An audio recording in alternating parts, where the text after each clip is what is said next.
My content's for educational purposes only. Can't stress enough for you guys to do your own research. Praise my content. Through any errors you find in the comments. None of us have been alive long enough to know all that transpired in the past, and none of us can live long enough to know all there is to learn.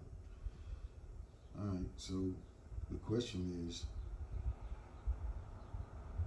why are you afraid? Afraid of what, Lee? Why are you afraid to leave or eradicate anything or anybody in your life that's no longer serving you, that you can derive no benefit from? Why are you afraid? Why are you still attempting to outsource your happiness through someone else? Why are you not paying attention to the inner nudges? Why are you not learning what you need to learn in order to facilitate the process of healing?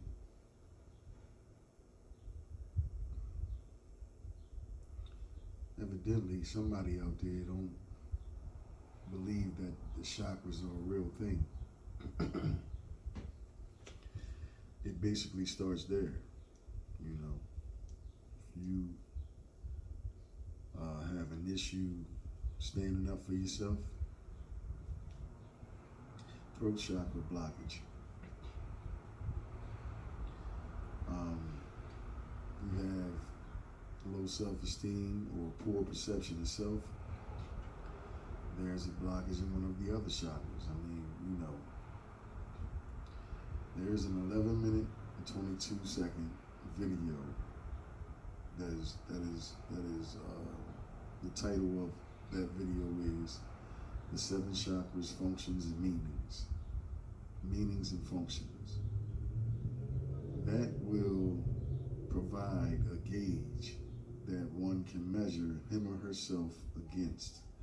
It lets you know the core issues that causes blockages in the chakras, what types of issues cause blockages for specific chakras, gives you an overview of how the chakras function and what benefit they bring to any individual.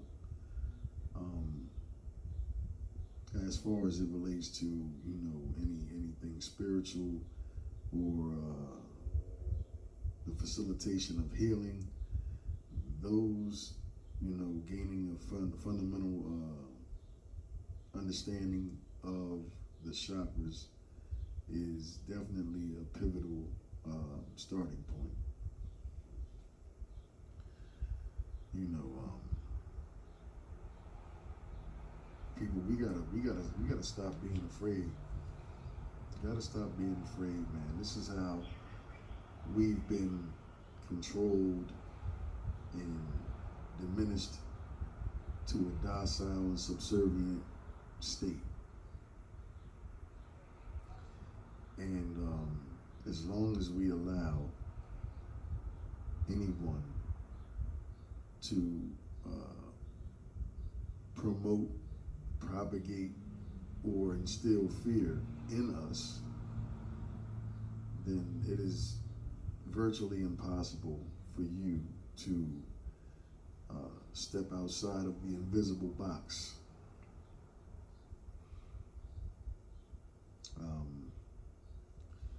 What's the invisible box? The invisible box is the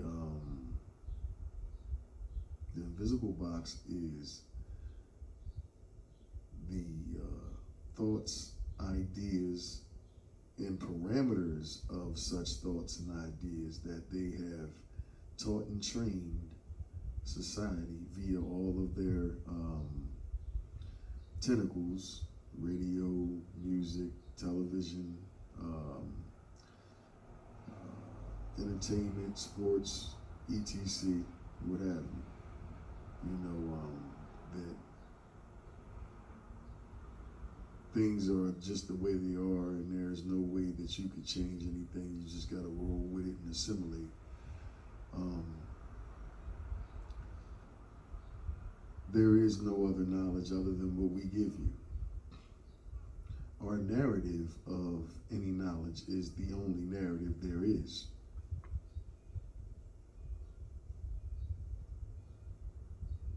You know, I think this is one of the reasons why so many of us fall susceptible to narcissists, because those that control the tentacles that I previously referred to are narcissistic to their heart. And if they basically oversee and shot call everything in society, then naturally it'll be easy for one that clings to those ways and customs and modalities to be susceptible to a narcissist. Back to my point though, fear. You know, the only way, in my opinion, that a person can be happy and experience true happiness, which is inner happiness, you know, organic happiness, is that, you know, a person has to, especially if one has any emotional or traumatic baggage from their past, whether it's your childhood, you know, regardless of who's the perpetrator, you know, whether it be friends, associates, family, or other loved ones, whatever the case. I mean, the only way that you can approach true happiness is to first deal with the cathartic issues, the deep-rooted issues within oneself. You know, you have to revisit those traumas one by one and pinpoint when, why, and how these different layers, i.e. defense mechanisms, were erected and implemented into one's characteristic and psyche. Because until such point, when you are willing and unafraid to deal with your baggage, your shadow side, you know, your demons, then you will not be operating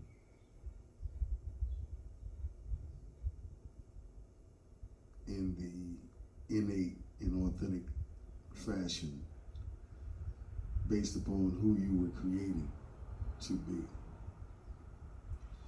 Those layers, those defense mechanisms, those fears, and the abandonment of the responsibility of dealing with the aforementioned will rule you, which will make it that much more easier for those outside of you to rule and dictate your actions, behaviors, thoughts, and deeds.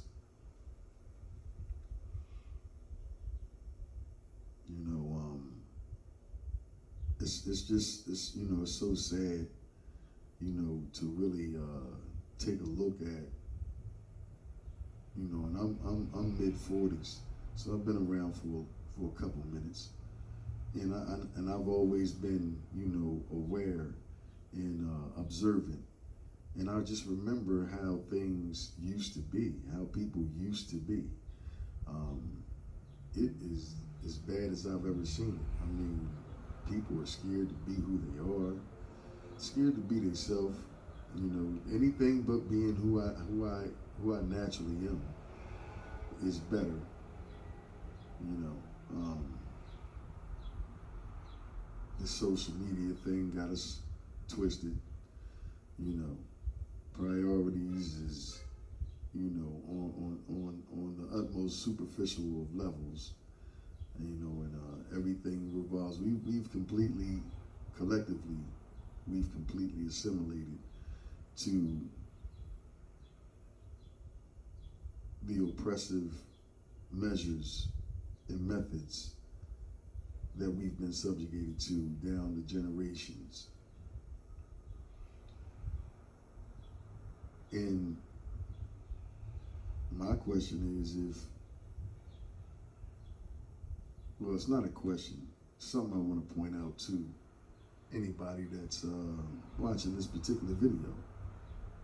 If see, things that are for you come with ease. They don't come in the form of a hardship. So one has to ask oneself, if I'm experiencing pushback, energetic pushback, you know, the universe is not working with me in my endeavors, the endeavors I chose to embark upon, then what is it that I'm doing wrong? At what point would anybody take a step back and analyze, you know, what's important to yourself? Damn what the family think, damn what the family want, damn what your friends perceive, think, or say. You know, what is it that's going to ultimately make you happy?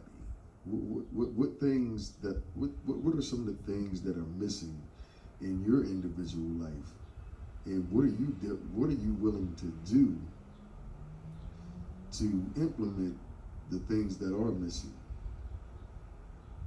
When are you going to get to a point where, as though you are ready, willing, and able to do what's pleasing to you, as opposed to people pleasing? Sad part about people pleasing is a lot of the people that you're attempting to please could give a fuck less about you. You know, their only care is what they can get from or through the affiliation. And once that dissipates, 9 times out of 10, the affiliation or fake friendship will as well.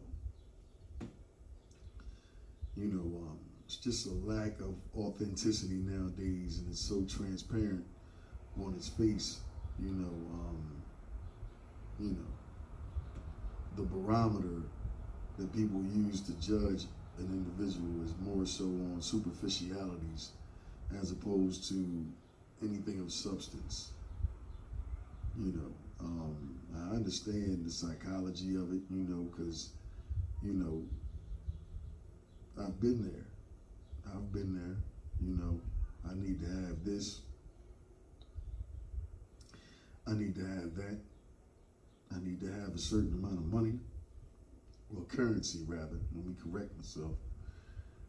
And I need to have a certain social status in order for me to feel worthy. When at the end of the day, none of that shit means nothing. Especially if you're not content and satisfied within yourself. So again, what prevents you from taking a good, hard, long stare in any mirror and being honest with what you see there, and having the heart and the lack of fear to begin the dissection process? What could stand to be cut off? What could stand to be eradicated?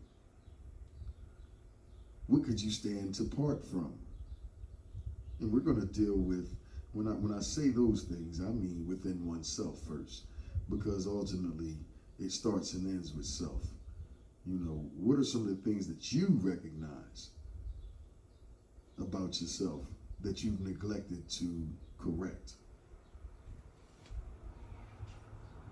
You know, because it 9 times out of 10 it'll be some of those things that you need to address. And again, back to the chakras, that video that I recommended.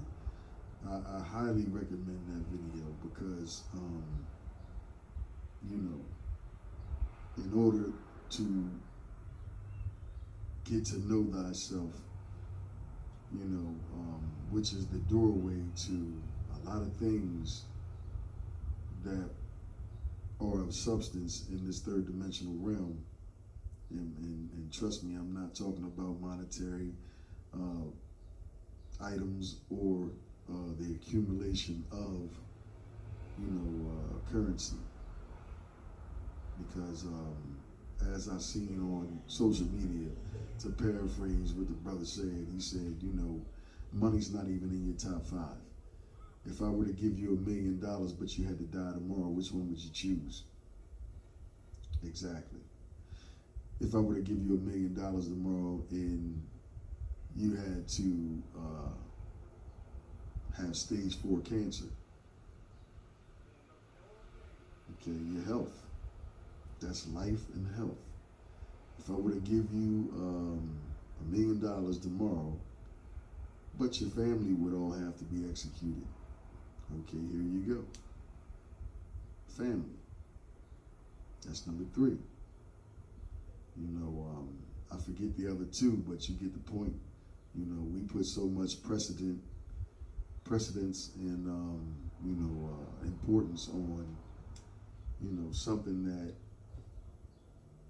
honestly really won't. I mean, any of us that's had, you know, currency before, you know, and a nice amount of it, we've been, you know, anybody that's been in those situations understands the fact that in and of itself cannot, you know, produce happiness. All it can do is produce things. It can produce circumstances. It can produce envy. It can produce hate. You know, it can produce things, but in and of itself, it cannot produce happiness. Actually, I'd argue that if you're not balanced and in tune, then it's likely to cause more damage than good, regardless of what monetary things you accumulate with it. But who am I? Anyway, to kind of like bring this message home, man, it's like, you know, don't let, you know, it's quite cowardice of anyone who allows fear, you know, to stop you from anything that will clearly benefit you. You know, it's just, I understand, you know, a lot of us fear change, you know, but understanding fearing change, you also fear growth and development. You also fear elevation. You also fear awareness, higher awareness, you know. And, you know, I always say, man, everything comes with a sacrifice, man. Everything comes with a price, you know. But aside from that, if anybody viewing this video or anybody in general is all right with doing what they're doing and remaining where they've been, then to each their own, you know. You know, to be self-motivated is a precious jewel, you know. To not need someone external to you to push you in order for you to do things that are beneficial to you. It's a precious jewel, you know. And we've all heard, you know, the saying numerous times, life is absolutely what you make it, you know.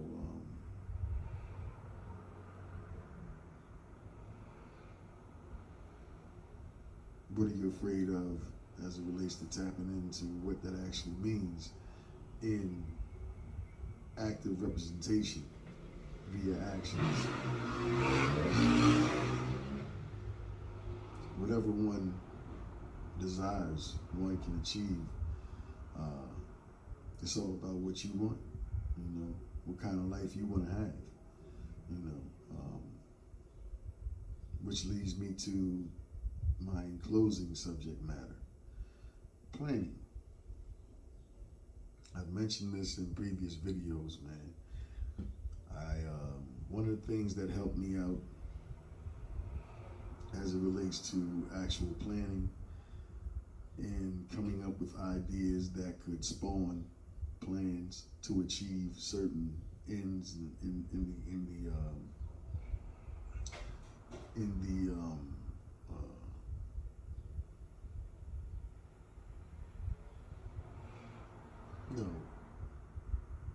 that could spawn plans by way of objectives and goals that one may have or think up. It's a guy on YouTube that you can type his name in. His name is Earl Nightingale. He's deceased, but his videos are definitely awe-inspiring. Him as well as a couple other individuals, but if you type Earl Nightingale in there in YouTube, you'll be surprised. You'll probably be glad that you did, because it's highly motivating, and it can open your eyes to things that you probably aren't used to receiving from those in your circle. Anyway, the part that I wanted to relay to you guys is on one of his speeches or lectures. he has basically, like, it's just him talking in the background, and you're seeing motivating scenery, that would inspire, I'm thinking, anyone to want to do better than what they're currently doing, or to do more than what they're currently doing. He said, when you get up in the morning, instead of getting up your regular time, get up an hour earlier. If you're a tea man or a coffee man, get whatever it is that you like. Sit down to the kitchen table with a blank sheet of paper and your tea or your coffee and a pen. At the top of the page, write down what your ultimate life's goal is. That is, what do you want to be worth by the time you're 65 years old?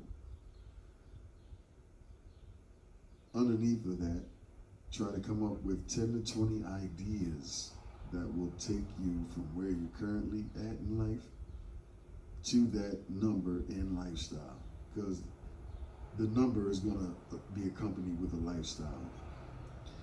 And he said, just Monday through Friday, just do it 5 days a week.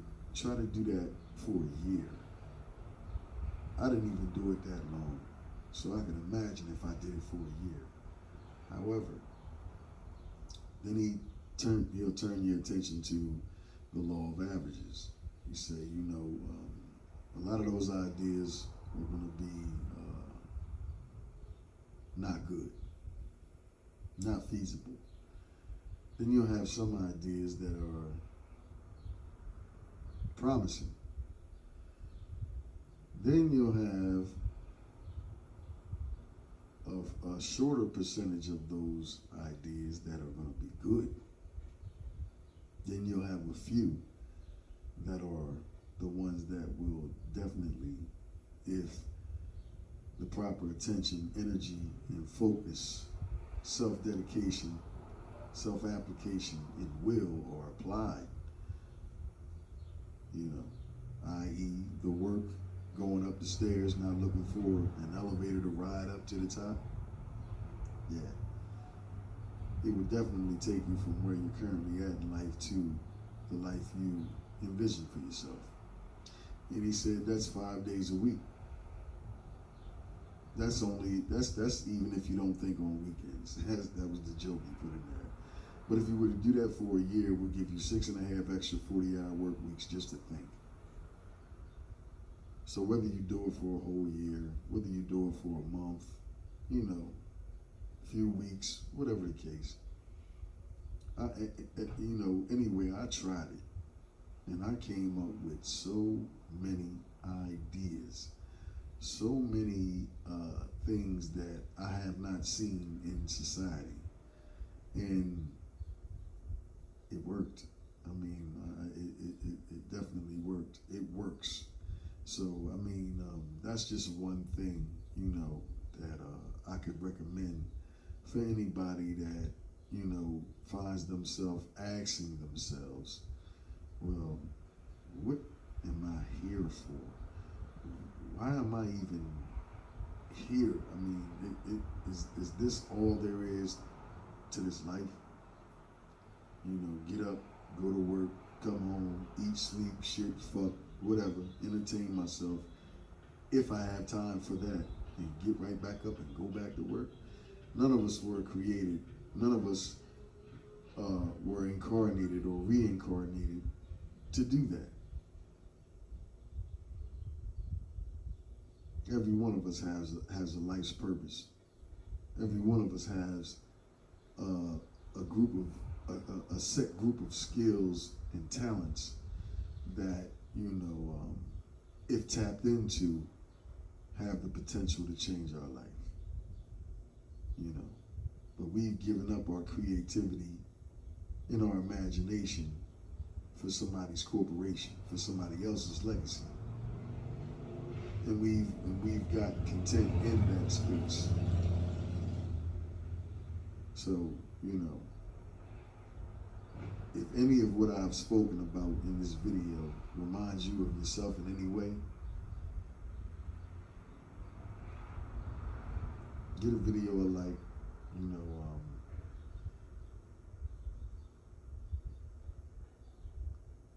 and look yourself in the mirror, man. Look yourself in the mirror, young lady, brother, and come up out of that comfort zone, man. You know, because on the other side of what you fear is where the magic happens. You know, but you know, again, in closing now, I've said this, you know, a while back, you know, close to when I first started the channel. Don't be like some people. You know, I've witnessed, you know,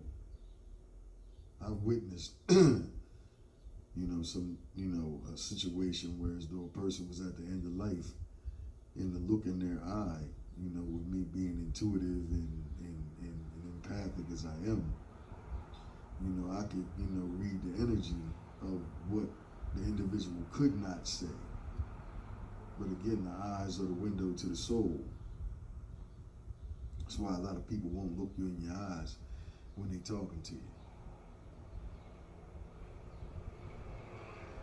Where they gotta be highly irate and out of control, you know, about to explode in order to do so. But don't be at the end of your life, man, and have a whole bunch of regrets of things that you coulda, woulda, shoulda, wish I woulda had it, done it that way type shit. You know, because then the party's over. You know, and we all owe it to ourselves, man, to put our best effort forth with the life force energy that we were given.